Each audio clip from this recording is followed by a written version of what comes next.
Hi guys, so welcome back on the channel. It's been a long time since the last video, but I'll take you through the match we won against Newcastle on this Monday night. So yeah, I'll hope you enjoy.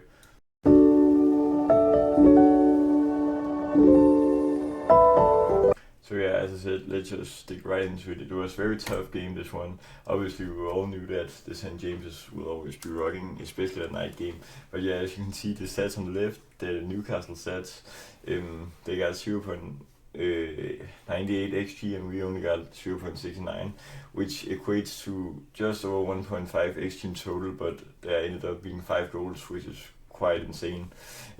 So yeah, obviously the possession we had like 5/8 of it, which is like 62%, just to put it in perspective. But it didn't look like we had over 60% because as you can see, they had double the shots as we got, and obviously they also got double the big chances and 7 corner kicks where we only got one. There wasn't that many passes in the game, only just roughly 700 if you plus these 446 and 248. But what also surprised me is that there only was 5 yellow cards and obviously 1 red, but we'll get to that. So yeah, there were so many tackles in that game. Very tough one, but we pulled through as the winners, which was very nice. So yeah, obviously the first goal came after a groundwork long shot. His first goal in the Premier League.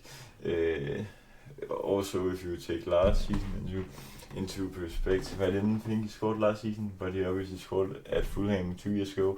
But yeah, a very great long shot, and we were getting dominated that first half an hour. So to get on the score sheet, and then I'll say in those 10 minutes where we were leading 1-0 just before they got the red, we were actually playing well, but then there happened something after that red card in which they actually played well. I don't know how it happened, but yeah, obviously this golden red card, so unnecessary. He just rushed to the back of Van Dijk, studs first, like totally unnecessary. It wasn't even a dangerous position when Dijk was in. It was literally on our own half. No need to do that tackle, but at this moment I thought we would just pull through and win with a large amount, or at least by 2 or 3 goals.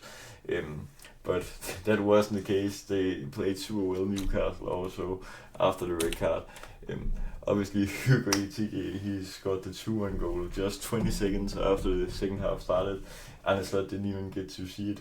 He was still in the dugout. Obviously, he has 3 goals and 1 assist in his first 3 games, official games in the Liverpool kit. 2 goals in the Prem and 1 assist in the Prem, obviously, and obviously the goal in the Community Shield. But despite this very great form, he still not got called up by the France national team, which I don't understand. But yeah, obviously they've got Mbappe, but I think he would be a great rotational player with Mbappe. So yeah, but obviously then they scored the 2-2 goal in which obviously they scored both the 2-1 and the 2-2. We were 2-0 ahead, but obviously the first goal from Newcastle was just a cross into the box with a header, and the second one simply was a long ball in which Konate Costas, it slipped down the neck of him and then just dropped down to Sula, which could slot it in. But obviously, this moment we will forever remember. Rio and Gomorrah scoring his first goal after just 3 or 4 minutes on Premier League. In the Premier League in his career, that's crazy. He scored that quickly and he's not even turned 17 yet. I think he's the 4th or 3rd youngest scorer in the Premier League. I read the other day.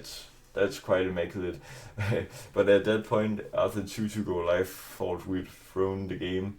We did really not play that good.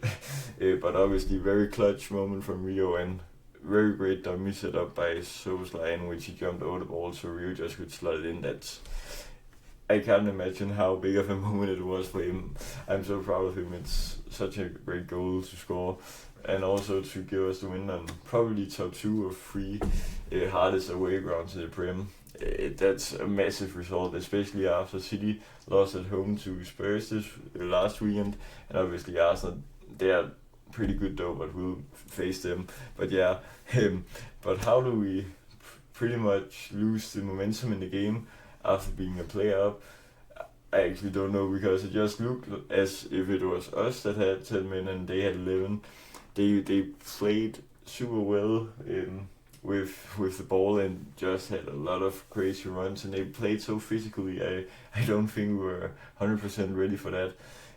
Especially Konate just stopped running after the balls, and that just cost us in a lot of situations. But Alisson obviously also saved us sometimes. And Van Dijk just hit it everything away. He played like we used to know, and like very great game by him.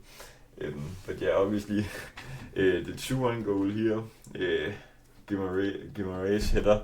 You can see Kyrgyz is basically being sat down on the floor. That was very not that great of play. Like, it just sweeps past Groundberg and Van Dijk here. Or is that Exik? I actually don't know. But yeah, as we see here, he just gets sat down, and obviously there's not that much to do for Alisson. He's got a header just on the edge of the small box, like that's a huge chance, and obviously scores that.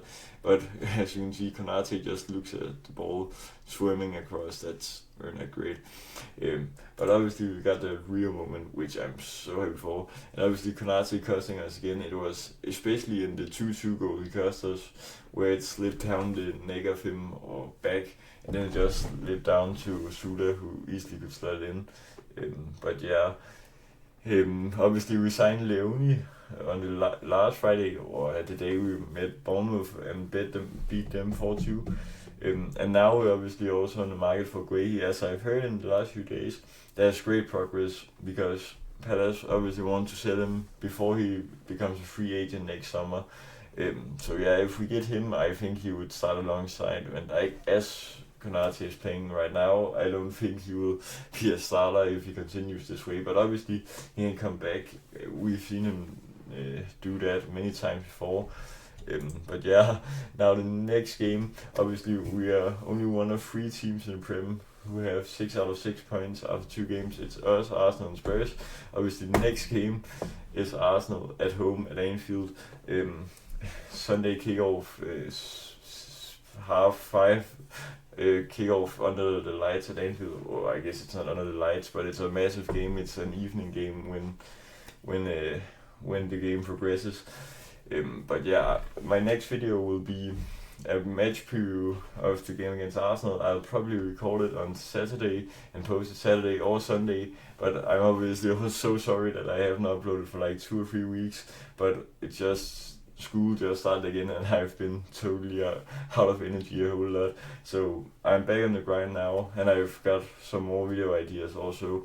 I'd like to make a reaction to a Champions League draw. It gets drawn just as I'm done recording, basically. So yeah, but that was all for today. I hope you enjoyed the video, and if you enjoyed the video, and maybe write some video ideas in the comments, I'd like that.